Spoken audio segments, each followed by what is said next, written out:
ಆಗಿರ್ತಕ್ಕಂಥ ಸ್ನೇಹಮಯಿ ಕೃಷ್ಣ ಅವರ ಅರ್ಜಿ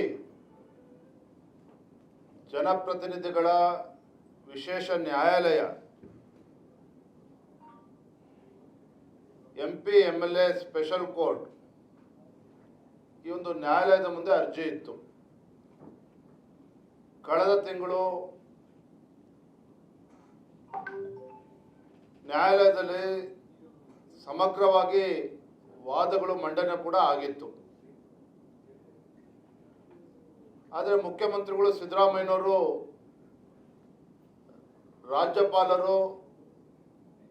ರಾಜ್ಯಪಾಲರ ಆದೇಶವನ್ನು ತೆಗೆದುಕೊಂಡು ಹೈಕೋರ್ಟ್ನ ಮೆಟ್ಟಲೇರಿದಂಥ ಸಂದರ್ಭದಲ್ಲಿ ಕೆಳ ನ್ಯಾಯಾಲಯಕ್ಕೆ ತಡೆಯಾಜ್ಞೆ ಕೂಡ ಇತ್ತು. ನಿನ್ನೆ ದಿನ ಏನು ರಾಜ್ಯ ಉಚ್ಚ ನ್ಯಾಯಾಲಯ ತೀರ್ಪನ್ನು ಕೊಟ್ಟು ರಾಜ್ಯಪಾಲರ ನಿರ್ಣಯ ಸರಿಯಾಗಿದೆ, ಕ್ರಮಬದ್ಧವಾಗಿದೆ.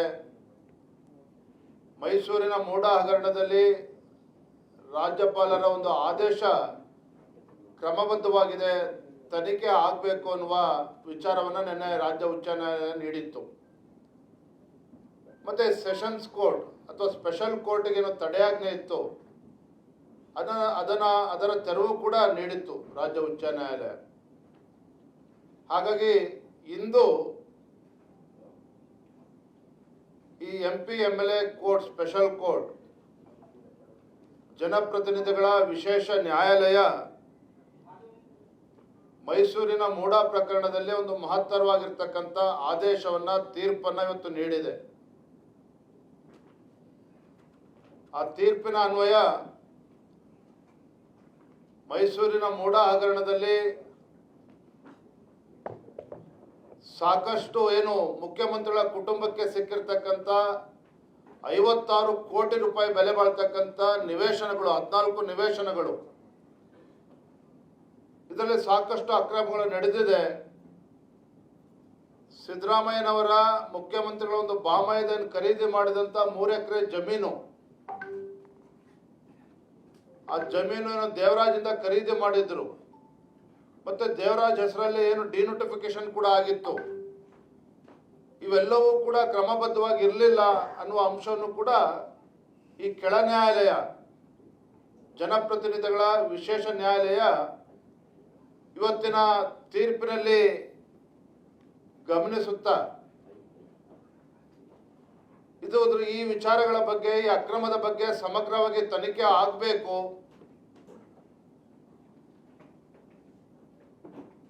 ಮೈಸೂರಿನ ಲೋಕಾಯುಕ್ತ ಪೊಲೀಸರು ಯಾಕೆ ಅಂತ ತನಿಖೆ ಮಾಡಬೇಕು ಆದೇಶ ಮಾಡಿದ್ದಾರೆ ಅಂತ ಹೇಳಿದ್ರೆ, ಮೂಡ ಇರ್ತಕ್ಕಂಥದ್ದು ಮೈಸೂರಿನಲ್ಲಿ. ಹಾಗಾಗಿ ದೂರುದಾರ ಮೊದಲು ದೂರನ್ನು ನೀಡಿದ್ದು ಮೈಸೂರಿನ ಲೋಕಾಯುಕ್ತ ಪೊಲೀಸರಿಗೆ ದೂರನ್ನು ನೀಡಿದ್ರು. ಆದರೆ ಆ ದೂರನ್ನು ನೀಡಿದಂಥ ಸಂದರ್ಭದಲ್ಲಿ ಲೋಕಾಯುಕ್ತ ಪೊಲೀಸರು ದೂರನ್ನು ಸ್ವೀಕಾರ ಮಾಡಿರಲಿಲ್ಲ. ಆದರೆ ಇವತ್ತು ವಿಶೇಷ ನ್ಯಾಯಾಲಯ ಆದೇಶ ಮಾಡಿದೆ, ಮೈಸೂರಿನ ಲೋಕಾಯುಕ್ತ ಪೊಲೀಸರು ಮೂಡ ಹಗರಣವನ್ನ ತೆಗೆದುಕೊಂಡು 3 ತಿಂಗಳಲ್ಲಿ ಇದ್ರ ಬಗ್ಗೆ ತನಿಖೆ ನಡೆಸಬೇಕು, 3 ತಿಂಗಳಲ್ಲಿ ವರದಿಯನ್ನು ನೀಡಬೇಕು ಅಂತೇಳಿ ಈಗಾಗಲೇ ವಿಶೇಷ ಜನಪ್ರತಿನಿಧಿಗಳ ನ್ಯಾಯಾಲಯ ಈಗ ಆದೇಶವನ್ನು ಮಾಡಿದೆ ಇವತ್ತು. ಅದರ ಅರ್ಥ ಮೈಸೂರಿನ ಲೋಕಾಯುಕ್ತ ಪೊಲೀಸರು ದೂರುದಾರ ಸ್ನೇಹಮಯಿ ಕೃಷ್ಣ ಅವರು ಇವತ್ತು ಬಂದಿರತಕ್ಕಂಥ ತೀರ್ಪಿನ ಆದೇಶದ ಪ್ರತಿಯನ್ನು ತೆಗೆದುಕೊಂಡು ಯಾವ ಸಂದರ್ಭದಲ್ಲಿ ಅಲ್ಲಿ ನೀಡ್ತಾರೆ, ತತ್ಕ್ಷಣ FIR ಅನ್ನ ರಿಜಿಸ್ಟರ್ ಮಾಡಬೇಕಾಗ್ತದೆ, ತನಿಖೆ ಪ್ರಾರಂಭ ಮಾಡಬೇಕಾಗ್ತದೆ. ಯಾರ ವಿರುದ್ಧ? ಈ ರಾಜ್ಯದ ಗೌರವಾನ್ವಿತ ಮುಖ್ಯಮಂತ್ರಿಗಳು ಸಿದ್ದರಾಮಯ್ಯನವರ ವಿರುದ್ಧ FIR ಅನ್ನು ರಿಜಿಸ್ಟರ್ ಮಾಡಿ ಈ ಮೈಸೂರಿನ ಮೂಡ ಹಗರಣವನ್ನ ಬಹಳ ಗಂಭೀರವಾಗಿರ್ತಕ್ಕಂಥ ಆರೋಪಗಳೇನು ಕೇಳಿ ಬಂದಿದೆ, ಇದ್ರ ಬಗ್ಗೆ ಸಮಗ್ರವಾಗಿ ತನಿಖೆ ಮಾಡಿ 3 ತಿಂಗಳಲ್ಲಿ ವರದಿಯನ್ನು ಕೊಡಬೇಕು ಅಂತೇಳಿ ಇವತ್ತಿನ ವಿಶೇಷ ನ್ಯಾಯಾಲಯ ತೀರ್ಪನ್ನು ನೀಡಿರ್ತಕ್ಕಂಥದ್ದು. ಈ ಸಂದರ್ಭದಲ್ಲಿ ಮಾನ್ಯ ಮುಖ್ಯಮಂತ್ರಿಗಳ ಹೇಳಿಕೆಯನ್ನು ನನಗೆ ಗಮನಿಸ್ತಾ ಇದ್ದೆ. ಮುಖ್ಯಮಂತ್ರಿಗಳು ಹೇಳಿದ್ದಾರೆ,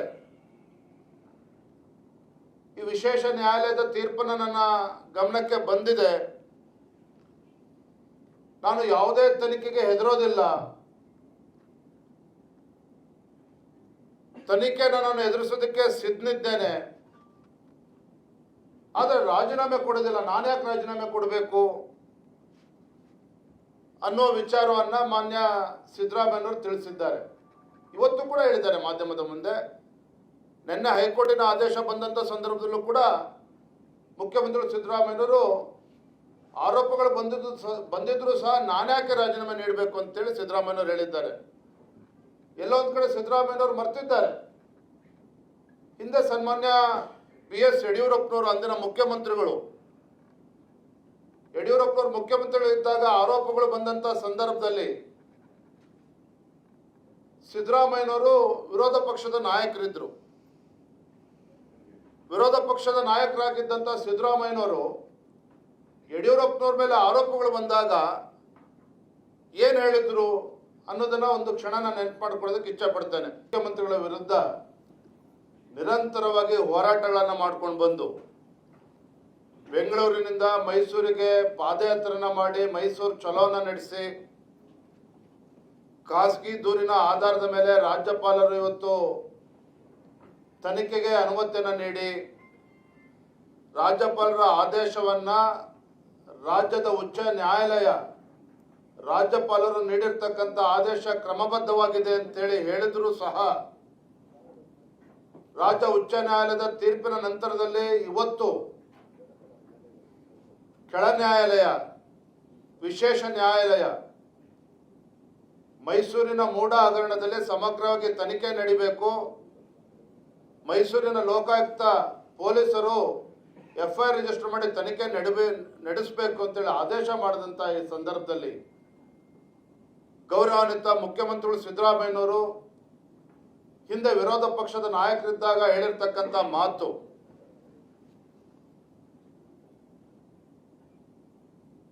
there cannot be a fair investigation, there cannot be a free and fair investigation when impartial investigation when the accused person is in the helm of the affairs. ಯಾವ ವ್ಯಕ್ತಿಯ ವಿರುದ್ಧ ಆರೋಪಗಳು ಕೇಳಿ ಬಂದಿದೆ, ಯಾವ ನಾಯಕನ ವಿರುದ್ಧ ತನಿಖೆಗೆ ಆದೇಶ ಆಗಿದೆ, ಆ ವ್ಯಕ್ತಿ ಇವತ್ತು ರಾಜ್ಯದ ಮುಖ್ಯಮಂತ್ರಿಗಳಿದ್ದಾಗ ಒಂದು ವ್ಯವಸ್ಥಿತವಾಗಿರ್ತಕ್ಕಂಥ ತನಿಖೆ, ಕ್ರಮಬದ್ಧವಾಗಿರ್ತಕ್ಕಂಥ ತನಿಖೆ, ಫೇರ್ ಅಂಡ್ ಇಂಪಾರ್ಷಿಯಲ್ ಇನ್ವೆಸ್ಟಿಗೇಷನ್ ನಡೆಯೋದಕ್ಕೆ ಅಸಾಧ್ಯ. ಹಾಗಾಗಿ ನಾನು ಗೌರವಾನ್ವಿತ ಮುಖ್ಯಮಂತ್ರಿಗಳಲ್ಲಿ ಮತ್ತೊಮ್ಮೆ ಆಗ್ರಹವನ್ನು ಮಾಡ್ತಾ ಇದ್ದೇನೆ, ರಾಜ್ಯದ ಉಚ್ಚ ನ್ಯಾಯಾಲಯದ ತೀರ್ಪನ್ನ ಗೌರವಿಸಿ ಇವತ್ತಿನ ವಿಶೇಷ ನ್ಯಾಯಾಲಯ ಕೊಟ್ಟಿರ್ತಕ್ಕಂಥ ತೀರ್ಪನ್ನ ಒಪ್ಕೊಂಡು ಮುಖ್ಯಮಂತ್ರಿ ಸ್ಥಾನಕ್ಕೆ ರಾಜೀನಾಮೆ ಕೊಟ್ಟು ಸರಿಯಾದಂಥ ರೀತಿಯಲ್ಲಿ ತನಿಖೆ ನಡೀಬೇಕು, ಅದಕ್ಕೆ ಸಹಕಾರನ ನೀಡಬೇಕು ಅನ್ನೋದನ್ನ ಮಾನ್ಯ ಮುಖ್ಯಮಂತ್ರಿಗಳಿಗೆ ನಾನು ಆಗ್ರಹವನ್ನು ಮಾಡ್ತಾ ಇದ್ದೇನೆ, ಒತ್ತಾಯವನ್ನು ಕೂಡ ಮಾಡ್ತಾ ಇದ್ದೇನೆ. ಮತ್ತೊಂದು ಗಂಭೀರವಾಗಿರ್ತಕ್ಕಂಥ ವಿಚಾರ ಇದೆ. ಒಬ್ಬ ಮುಖ್ಯಮಂತ್ರಿಗಳ ವಿರುದ್ಧ ಆರೋಪಗಳು ಕೇಳಿ ಬಂದಾಗ ತನಿಖೆ ನಡೀತಕ್ಕಂಥ ಹಂತದಲ್ಲಿ, ತನಿಖೆ ಶುರುವಾಗ್ತಕ್ಕಂಥ ಹಂತದಲ್ಲಿ ಒಂದು ಲೋಕಾಯುಕ್ತ ಪೊಲೀಸರಿಂದ ಈ ತನಿಖೆ ಮಾಡೋದಕ್ಕೆ ಸಾಧ್ಯನಾ? ಅದು ಕೂಡ ಮೈಸೂರಿನ ಲೋಕಾಯುಕ್ತ ಪೊಲೀಸರು, ಮುಖ್ಯಮಂತ್ರಿಗಳ ತವರು ಜಿಲ್ಲೆಯಲ್ಲಿ ಇರ್ತಕ್ಕಂಥ ಲೋಕಾಯುಕ್ತ ಪೊಲೀಸರು ಇರ್ಬೋದು, ರಾಜ್ಯದಲ್ಲಿರ್ತಕ್ಕಂಥ ಲೋಕಾಯುಕ್ತ ಪೊಲೀಸರಿಂದ ಯಾವುದೇ ರೀತಿ ನ್ಯಾಯಬದ್ಧವಾಗಿರ್ತಕ್ಕಂಥ ತನಿಖೆ ನಡೆಯೋದಕ್ಕೆ ಅಸಾಧ್ಯ. ಇವತ್ತು ಕೋರ್ಟ್ ಆದೇಶ ಮಾಡಿರ್ಬೋದು ಲೋಕಾಯುಕ್ತ ಪೊಲೀಸರು ತನಿಖೆ ಮಾಡಲಿ ಅಂತೇಳಿ, ಆದರೆ ನಾನು ಇವತ್ತು ಆಗ್ರಹವನ್ನು ಮಾಡ್ತೇನೆ ಮಾನ್ಯ ಮುಖ್ಯಮಂತ್ರಿಗಳಿಗೆ, ಫ್ರೀ ಅಂಡ್ ಇಂಪಾರ್ಷಿಯಲ್ ಇನ್ವೆಸ್ಟಿಗೇಷನ್ ನಡೆಯುವ ಸಲುವಾಗಿ ಮುಖ್ಯಮಂತ್ರಿಗಳೇ ತಮ್ಮ ಸ್ಥಾನಕ್ಕೆ ರಾಜೀನಾಮೆ ಕೊಡಬೇಕು. ಕೊಡುವ ಮುನ್ನ ಈ ತನಿಖೆ ಸ್ವತಂತ್ರ ಸಂಸ್ಥೆ, ತನಿಖಾ ಸಂಸ್ಥೆ ಸಿಬಿಐಯಿಂದನೇ ತನಿಖೆ ಆಗಬೇಕು ಅಂತೇಳಿ ಸ್ವತಃ ಮುಖ್ಯಮಂತ್ರಿಗಳು ಸಿದ್ದರಾಮಯ್ಯನವರು ಆದೇಶ ಮಾಡಿದರೆ ಅವ್ರಿಗೆ ಇನ್ನೂ ಕೂಡ ಗೌರವ ಹೆಚ್ಚಾಗುತ್ತೆ ಅನ್ನೋದು ನನ್ನ ಅಭಿಪ್ರಾಯ. ಹಾಗಾಗಿ ಭಾರತೀಯ ಜನತಾ ಪಾರ್ಟಿ ನಿಲುವು ಸ್ಪಷ್ಟ ಇದೆ. ಮೈಸೂರಿನ ಮೂಡ ಹಗರಣ ಕೇವಲ 14 ನಿವೇಶನಗಳಿಗೆ ಸೀಮಿತ ಆಗಿರ್ತಕ್ಕಂಥದ್ದಲ್ಲ. ಅಂದಲಿಂದಲೂ ಕೂಡ ಭಾರತೀಯ ಜನತಾ ಪಾರ್ಟಿ ಹೋರಾಟವನ್ನು ತೆಗೆದುಕೊಂಡಿರ್ತಕ್ಕಂಥ ದಿನದಿಂದ ನಾವು ಹೇಳ್ಕೊಂಡು ಬಂದಿದ್ದೇವೆ. 14 ನಿವೇಶನಗಳು ಒಂದು ಕಡೆ, 4 ರಿಂದ 5 ಸಾವಿರ ಕೋಟಿಗೂ ಹೆಚ್ಚು ಬೆಲೆ ಬಾಳ್ತಕ್ಕಂಥ ನಿವೇಶನಗಳು ರಿಯಲ್ ಎಸ್ಟೇಟು ದಲ್ಲಾಳಿಗಳ ಪಾಲಾಗಿದೆ. ಇದೆಲ್ಲವೂ ಕೂಡ ಸಮಗ್ರ ತನಿಖೆ ಆಗಬೇಕು ಅಂತ ಹೇಳಿದ್ರೆ ಅದು ಸಿಬಿಐಯಿಂದ ಮಾತ್ರ ಸಾಧ್ಯ, ಒಂದು ಸ್ವತಂತ್ರ ತನಿಖಾ ಸಂಸ್ಥೆಯಿಂದ ಮಾತ್ರ ಸಾಧ್ಯ. ಹಾಗಾಗಿ ಮುಖ್ಯಮಂತ್ರಿಗಳನ್ನು ಆಗ್ರಹವನ್ನು ಮಾಡ್ತಾ ಇದ್ದೇವೆ, ತತ್ಕ್ಷಣ ತಡ ಮಾಡ್ದೇನೆ ಸಿಬಿಐ ಇನ್ವೆಸ್ಟಿಗೇಷನ್, ಸಿಬಿಐ ತನಿಖೆಗೆ ಆದೇಶ ಮಾಡಬೇಕು. ಮುಖ್ಯಮಂತ್ರಿಗಳ ಸ್ಥಾನಕ್ಕೂ ಕೂಡ ತತ್ಕ್ಷಣ ರಾಜೀನಾಮೆ ಕೊಡಬೇಕು. ನಾಳೆ ದಿನ ವಿಧಾನಸೌಧದ ಮುಂಭಾಗದಲ್ಲಿರ್ತಕ್ಕಂಥ ಗಾಂಧಿ ಪ್ರತಿಮೆ ಮುಂದೆ ಭಾರತೀಯ ಜನತಾ ಪಾರ್ಟಿ ಎಲ್ಲ ನಮ್ಮ ಶಾಸಕರು, ವಿಧಾನ ಪರಿಷತ್ ಸದಸ್ಯರು, ಸಂಸದರು ಎಲ್ಲರೂ ಸೇರಿ ನಾವು ಪ್ರತಿಭಟನೆಯನ್ನ ಕೂಡ ಹಮ್ಮಿಕೊಂಡಿದ್ದೇವೆ. ನಾಳೆ ದಿನ ಮುಖ್ಯಮಂತ್ರಿಗಳು ತಮ್ಮ ಸ್ಥಾನಕ್ಕೆ ರಾಜೀನಾಮೆ ಕೊಡಬೇಕು, ತನಿಖೆಗೆ ಅವಕಾಶ ಮಾಡಿಕೊಡ್ಬೇಕು ಅನ್ನೋ ನಿಟ್ಟಿನಲ್ಲಿ ನಾವು ಮುಖ್ಯಮಂತ್ರಿಗಳು ರಾಜೀನಾಮೆ ಕೇಳುವ ನಿಟ್ಟಿನಲ್ಲಿ ನಾಳೆ ಪ್ರತಿಭಟನೆ ಕೂಡ ನಾವು ಹಮ್ಮಿಕೊಂಡಿದ್ದೇವೆ. ಕೊನೆಯದೇ ಒಂದು ಮಾತನ್ನು ಹೇಳ್ತೇನೆ, ಮುಖ್ಯಮಂತ್ರಿಗಳು ಪದೇ ಪದೇ ಹೇಳ್ತಾ ಇದ್ದಾರೆ, ಇಷ್ಟೆಲ್ಲ ಆರೋಪಗಳು ಬರ್ತಾ ಇದೆ. ಭಾರತೀಯ ಜನತಾ ಪಾರ್ಟಿ ನಾವೆಲ್ಲ ಕೂಡ 2-3 ತಿಂಗಳಿಂದ ಹೋರಾಟವನ್ನು ನಡೆಸ್ಕೊಂಡು ಬಂದಿದ್ದೇವೆ. ನಾನು ನಿರಪರಾಧಿ, ನಾನು ಯಾವುದೂ ತಪ್ಪು ಮಾಡಿಲ್ಲ ಅಂತ ಹೇಳಿದ್ದಾರೆ. ಇವತ್ತು ಹೈಕೋರ್ಟ್ ಕೂಡ ಸಾಕಷ್ಟು ಅಬ್ಸರ್ವೇಷನ್ಸ್ ಮಾಡಿದೆ. ಇವತ್ತು ಸ್ಪೆಷಲ್ ಕೋರ್ಟ್ ಕೂಡ ಇವತ್ತಿನ ತೀರ್ಪಿನಲ್ಲಿ ಸಾಕಷ್ಟು ಅಬ್ಸರ್ವೇಷನ್ಸ್ ಅನ್ನ ಮಾಡಿದೆ ತಮ್ಮ ತೀರ್ಪಿನಲ್ಲಿ. ಇಷ್ಟಾದರೂ ಸಹ ನನ್ನ ಜೊತೆಲಿ ಇವತ್ತು ಪಕ್ಷ ಇದೆ, ನನ್ನ ಜೊತೆ ಶಾಸಕರಿದ್ದಾರೆ. ಅದು ಇದ್ದಿದ್ದೇ ನಿಜ. ಆದರೆ ಒಂದು ಭ್ರಷ್ಟಾಚಾರಕ್ಕೆ ಕಾಂಗ್ರೆಸ್ ಪಕ್ಷವನ್ನು ಕೂಡ ಕುಮ್ಮಕ್ಕು ನೀಡ್ತಾ ಇದೆ. ರಾಜ್ಯದಲ್ಲಿ ನಡೆದಿರ್ತಕ್ಕಂಥ ನೂರಾರು ಕೋಟಿ ಭ್ರಷ್ಟಾಚಾರ ಪ್ರಕರಣಕ್ಕೆ, ಈ ಹಗರಣಗಳಿಗೆ ರಾಷ್ಟ್ರೀಯ ಕಾಂಗ್ರೆಸ್ ಪಕ್ಷ ಕುಮ್ಮಕ್ಕು ಕೂಡ ಇದೆ. ಇದಕ್ಕೆ ಆಡಳಿತ ಪಕ್ಷ ಸದಸ್ಯರು ಎಲ್ಲರೂ ಕೂಡ ಇದಕ್ಕೆ ಸಹಕಾರ ನೀಡ್ತಾ ಇದ್ದಾರೆ ಅನ್ನೋದು ಸ್ಪಷ್ಟ ಆಗ್ತದೆ. ಹಾಗಾಗಿ ಬಂಡತನವನ್ನು ಬದಿಗಿಟ್ಟು ಮುಖ್ಯಮಂತ್ರಿಗಳು ತತ್ಕ್ಷಣ ರಾಜೀನಾಮೆ ನೀಡಬೇಕು, ಇದು ನಮ್ಮ ಆಗ್ರಹ. ದೇಶಕ್ಕೆ ಮಾನ್ಯ ಸಿದ್ದರಾಮಯ್ಯನವರು ಮುಖ್ಯಮಂತ್ರಿಗಳು ಕೊಟ್ಟಿರ್ತಕ್ಕಂಥ ಗ್ಯಾರಂಟಿ ಮಾದರಿ ಅನ್ನೋ ರೀತಿಯಲ್ಲಿ ಕಳೆದ ಲೋಕಸಭಾ ಚುನಾವಣೆಯಲ್ಲಿ ಇಡೀ ದೇಶಾದ್ಯಂತ ಪ್ರಚಾರವನ್ನು ಗಿಟ್ಟಿಸ್ಕೊಳ್ತಕ್ಕಂಥ ಪ್ರಯತ್ನ ಮಾಡಿದ್ರು. ಏನು ಜಾಹೀರಾತುಗಳ ಮೇಲೆ ಜಾಹೀರಾತು, ಕರ್ನಾಟಕ ರಾಜ್ಯದಲ್ಲಿ ಅಷ್ಟಲ್ಲ ಹೊರ ರಾಜ್ಯದಲ್ಲೂ ಕೂಡ ಜಾಹೀರಾತುಗಳನ್ನು ನೀಡ್ತಾ ಇದ್ರು. ಆದರೆ ಇವತ್ತು ರಾಜ್ಯದ ಜನತೆ ಮುಂದೆ, ದೇಶದ ಜನತೆ ಮುಂದೆ ರಾಜ್ಯದ ಕಾಂಗ್ರೆಸ್ ಸರ್ಕಾರ, ಮುಖ್ಯಮಂತ್ರಿಗಳು ಬೆತ್ತಲಾಗಿದ್ದಾರೆ. ರಾಜ್ಯದ ಮುಖ್ಯಮಂತ್ರಿಗಳು ಸಿದ್ದರಾಮಯ್ಯನವರು ಬೆತ್ತಲಾಗಿದ್ದಾರೆ. ಯಾಕೆ ಮಾತನ್ನ ಹೇಳ್ತಾ ಇದ್ದೇನೆ ಅಂತ ಹೇಳಿದ್ರೆ, ಭ್ರಷ್ಟಾಚಾರ ರಹಿತ ಆಡಳಿತನ ನೀಡ್ತೇವೆ, ಭ್ರಷ್ಟಾಚಾರ ರಹಿತ ಆಡಳಿತನ ನೀಡ್ತೇವೆ. BJP is a corrupt party.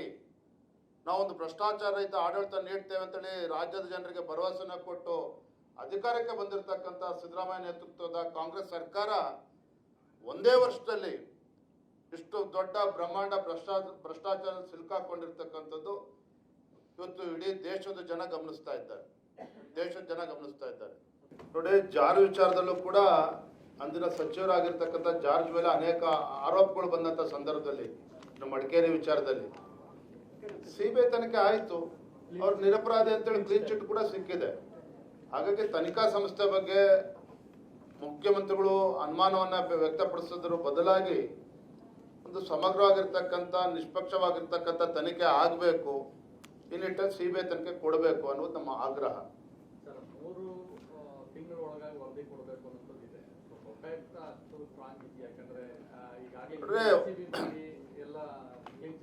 ಇದೇ ಸಿದ್ದರಾಮಯ್ಯನವರು ಹಿಂದೆ ಮುಖ್ಯಮಂತ್ರಿಗಳಾಗಿದ್ದಾಗ ಅವರ ಕಾರ್ಯ ಅವಧಿಯಲ್ಲಿ ಲೋಕಾಯುಕ್ತನ ಮೂಲೆ ಗುಂಪು ಮಾಡಿ ಎಸಿಬಿಯನ್ನು ರಚನೆ ಮಾಡಿದ್ರು. ತಮ್ಮ ಸರ್ಕಾರದ ಹುಳುಕನ್ನು ಮುಚ್ಚಿ ಹಾಕೊಳ್ತಕ್ಕಂಥ ಸಲುವಾಗಿ ಅವರಿಗೆ ಬೇಕಾಗಿರ್ತಕ್ಕಂಥ ಅಧಿಕಾರಿಗಳನ್ನ ACBನಲ್ಲಿ ತಂದು ಲೋಕಾಯುಕ್ತನ ಮುಚ್ಚಲಿಲ್ಲ ಅನ್ನೋದನ್ನು ಬಿಟ್ಟರೆ ಎಲ್ಲವನ್ನೂ ಕೂಡ ಮಾಡಿದರು. ಹಾಗಾಗಿ ಇಂಥ ಒಬ್ಬ ಪವರ್ಫುಲ್ ಚೀಫ್ ಮಿನಿಸ್ಟರ್ ರಾಜ್ಯದಲ್ಲಿ ಇದ್ದಾಗ there cannot be a free and impartial investigation. ಹಾಗಾಗಿ CBI ತನಿಖೆ ಕೊಡಬೇಕು. ಮೋದಿ ಅವರ ಬಗ್ಗೆ ನಿಮ್ಮ ಹೋರಾಟಕ್ಕೆ ಅವರು ಕೂಡ ದನಿಗೊಳಿಸ್ತಾರೆ, ಅವರು ಕೂಡ ಪ್ರಕರಣ ಬಗ್ಗೆ ಮಾತಾಡಿದ್ದಾರೆ. ಅಂದ್ರೆ ಹೈಕಮಾಂಡ್ ಅವ್ರು ಬೆನ್ನಿಂಗ್ ನಿಂತಿದೆ ಅನ್ನೋದು ಇದೆ. ಈ ರೀತಿ ಪ್ರಶ್ನೆ ಮಾಡೋದ್ರಿಂದ ಏನಾದರೂ ಕಾಂಗ್ರೆಸ್ ಹೈಕಮಾಂಡ್ಗೆ ಎಲ್ಲೊಂದು ಕಡೆ ಭಯ ಇದೆ. ನಮ್ಮ ಹೋರಾಟ ಮೂಡ ಒಂದು ಕಡೆ, ಮತ್ತೊಂದು ಕಡೆ ವಾಲ್ಮೀಕಿ ಅಭಿವೃದ್ಧಿ ನಿಗಮದ ಹಗರಣ, ST ಡೆವಲಪ್ಮೆಂಟ್ ಕಾರ್ಪೊರೇಷನ್ ಸ್ಕ್ಯಾಮ್ ಅನ್ನು ಕೂಡ ಒಂದು ತಾರ್ಕಿಕ ಹಂತಕ್ಕೆ ತೆಗೆದುಕೊಂಡು ಹೋಗಬೇಕು. ಇದು ಭಾರತೀಯ ಜನತಾ ಪಾರ್ಟಿಯ ಸಂಕಲ್ಪ. ಎಲ್ಲೋ ಒಂದು ಕಡೆ ಕಾಂಗ್ರೆಸ್ ಹೈಕಮಾಂಡಿಗೆ ಭಯ ಇದೆ. ST ಡೆವಲಪ್ಮೆಂಟ್ ಕಾರ್ಪೊರೇಷನ್ ಲಾಜಿಕಲ್ ಎಂಡಿಗೆ ಹೋದ್ರೆ, ತಾರ್ಕಿಕ ಹಂತಕ್ಕೆ ಹೋದ್ರೆ ಕಾಂಗ್ರೆಸ್ ಹೈಕಮಾಂಡಿನ ಬುಡಕ್ಕೂ ಬರುತ್ತೆ. ಯಾಕೆಂತಂದ್ರೆ ಎನ್ಫೋರ್ಸ್ಮೆಂಟ್ ಡೈರೆಕ್ಟರೇಟಿನ ಒಂದು ಪ್ರೆಸ್ ನೋಟ್ ಅನ್ನು ಕೂಡ ತಾವು ನೆನಪಿದೆ, 20 ಕೋಟಿ ಲೋಕಸಭಾ ಚುನಾವಣೆಯಲ್ಲಿ ಬಳಸ್ಕೊಂಡಿದ್ದಾರೆ ಅನ್ನೋದು. ಹಾಗಾಗಿ ಇದೆಲ್ಲದರ ಪರಿಣಾಮವಾಗಿ ಕಾಂಗ್ರೆಸ್ ಹೈಕಮಾಂಡ್ ಇವತ್ತು ಭ್ರಷ್ಟ ಮುಖ್ಯಮಂತ್ರಿಗಳ ಪರವಾಗಿ ನಿಲ್ಲೇಬೇಕಾಗಿರ್ತಕ್ಕಂಥ ಅನಿವಾರ್ಯತೆಯೂ ಕೂಡ ಇದೆ. ಹಾಗಾಗಿ ಭಾರತೀಯ ಜನತಾ ಪಾರ್ಟಿ ನ್ಯಾಯಾಲಯದ ತೀರ್ಪಿನ ಹೊರತಾಗಿ ಮುಖ್ಯಮಂತ್ರಿಗಳೇನು ಬಂಡಿತನ ಮಾಡ್ತಾ ಇದ್ದಾರೆ, ನಾವು ಇದನ್ನು ಹಗುರವಾಗಿ ತೆಗೆದುಕೊಳ್ಳೋದಿಲ್ಲ, ಲಘುವಾಗಿ ತೆಗೆದುಕೊಳ್ಳೋದಿಲ್ಲ. ನಿಶ್ಚಿತವಾಗಿ ಮುಖ್ಯಮಂತ್ರಿಗಳ ರಾಜೀನಾಮೆಯನ್ನು ಪಡೆಯಲೇಬೇಕು. In the interest of the state, ರಾಜ್ಯದ ಹಿತದೃಷ್ಟಿಯಿಂದ ಸಿದ್ದರಾಮಯ್ಯನವರು ರಾಜೀನಾಮೆ ಕೊಡಬೇಕು. ಹೈಕಮಾಂಡ್ ಕೂಡ ಇಲ್ಲಿ ಸಿದ್ದರಾಮಯ್ಯ ಕೆಳಗಿಳಿಸೋದಕ್ಕೆ ಪ್ಲಾನ್ ಮಾಡಿದೆ. ಖುದ್ದು ಮೋದಿ, ಅಮಿತ್ ಶಾ ಇಬ್ಬರು ಕೂಡ ಪ್ಲಾನ್ ಮಾಡಿ ಸಿದ್ದರಾಮಯ್ಯ ಕೆಳಗಿಳಿಸೋ ಪ್ಲಾನ್ ಮಾಡಿದ್ದಾರೆ. ಜೊತೆಗೆ ಹೈಕಮಾಂಡ್ ಬಗ್ಗೆನೂ ಮಾತು ಕೇಳಪ್ಪ. ಇಲ್ಲಿ ಆಯ್ತು, ಮುಖ್ಯಮಂತ್ರಿಗಳು ಕಾಂಗ್ರೆಸ್ ಮುಖಂಡರು ನಿರಂತರವಾಗಿ ನಮ್ಮಲ್ಲಿ ಹೇಳ್ತಾ ಇದ್ರು, BJP JDS ಇದು ರಾಜಕೀಯ ಪ್ರೇರಿತವಾಗಿರ್ತಕ್ಕಂಥ ಹೋರಾಟ, ರಾಜಭವನ ಕೇಂದ್ರದ ಕೈಬೊಂಬೆ. ಆಯ್ತು, ಎರಡನ್ನೂ ಒಪ್ಕೊಳ್ತೇನೆ. ಉಚ್ಚ ನ್ಯಾಯಾಲಯ ತೀರ್ಪು ಕೊಟ್ಟಿದೆಯಲ್ಲ, ರಾಜ್ಯ ಉಚ್ಚ ನ್ಯಾಯಾಲಯ ಇವತ್ತು ತೀರ್ಪನ್ನು ಕೊಟ್ಟಿರ್ತಕ್ಕಂಥ ಈ ಸಂದರ್ಭದಲ್ಲಿ ಏನೇನೋ ಪ್ರಮುಖವಾಗಿರ್ತಕ್ಕಂಥ ಅಂಶವನ್ನು ಉಲ್ಲೇಖ ಮಾಡಿದ್ದಾರೆ, ಅದನ್ನು ಕೂಡ ನಾವು ಗಮನಿಸಬೇಕು. ಹಾಗಾಗಿ ರಾಜಕೀಯ ಪ್ರೇರಿತ ಅನ್ನೋದಕ್ಕಿಂತ ಬದಿಗಿಟ್ಟು ಆರೋಪ ಬಂದಿದೆ, ಆರೋಪ ಒಪ್ಕೊಂಡು ಇವತ್ತು ತನಿಖೆಗೆ ಅವಕಾಶ ಮಾಡಿಕೊಡ್ಬೇಕು, ಮುಖ್ಯಮಂತ್ರಿ ಸ್ಥಾನಕ್ಕೆ ರಾಜೀನಾಮೆ ಕೊಡಬೇಕು. ಧನ್ಯವಾದ. Thank you.